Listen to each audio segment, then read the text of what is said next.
વચ્ચે ધીંગાણું, 5 ઘાયલ। બાબરમાં બિહારવાડી દરબાર સાહિબ ઠાકોર સમાજના 2 જૂથો વચ્ચે ધીંગાણું ખેલાતા 5 જેટલા લોકો ઘાયલ થતા નાસભાગ મચી જવા પામી। બનાસકાંઠા જિલ્લાના બાબરમાં કાયદો અને વ્યવસ્થા કથળી હોય તેમ વાવ સર્કલ પર એકાએક 2 જૂથો વચ્ચે ધીંગાણું ખેલાયું હતું। ધોકા તેમજ લાકડો લઈ સામસામે આવી જતા ધીંગાણું ખેલાતા નાસભાગ મચી જવા પામી હતી।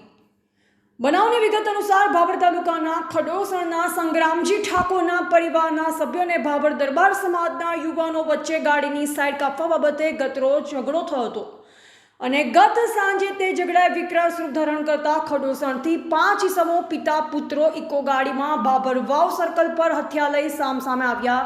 એકબીજા પર એકબીજા તૂટી પડતા હતા અને ફિલ્મી દ્રશ્ય સર્જાયા હતા, જેમાં ખડોસણથી આવેલ 5 સભ્યો પર ટોળું તૂટી પડતા લોહી લુહાણ હાલતમાં રોડ પર પટકાયા અને ભાભર હાઈવે પર નાસભાગ મચી જવા પામી હતી। જીવલેણ હુમલો કરી હુમલાખોરો ત્યાંથી નાસી ગયા। જ્યારે આ ઘટનાની જાણ પોલીસે થતાં ભાભર પોલીસ તાબડતોડ ઘટના સ્થળે આવી તમામ ઘાયલ લોકોને ઠાકોર સમાજના 5 ઈસમોને 108 મારફતે ભાભર સરકારી હોસ્પિટલ ખાતે સારવાર અર્થે ખસેડવામાં આવ્યા હતા।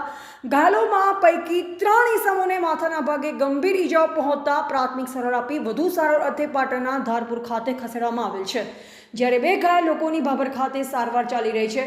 જ્યારે ભાભર પોલીસ દ્વારા ચુસ્ત પોલીસ બંદોબસ્ત ગોઠવવામાં આવ્યો અને ફરાર આરોપીઓને પકડવાની તજવીજ હાથ ધરવામાં આવી। ઠાકોર સમાજના લોકો પર હુમલો થતાં ઠાકોર સમાજના લોકો સહિત વાવ ધારાસભ્ય મોડી રાત્રે સુરભજીત ઠાકોર પોલીસ સ્ટેશન દોડી આવ્યા અને આરોપીને જલ્દીથી જલ્દી પકડવાની માંગ કરવામાં આવી હતી। એવા ગોપાલ પૂજારા, સંબંધ ભારત ન્યૂઝ, ભાભર, બનાસકાંઠા।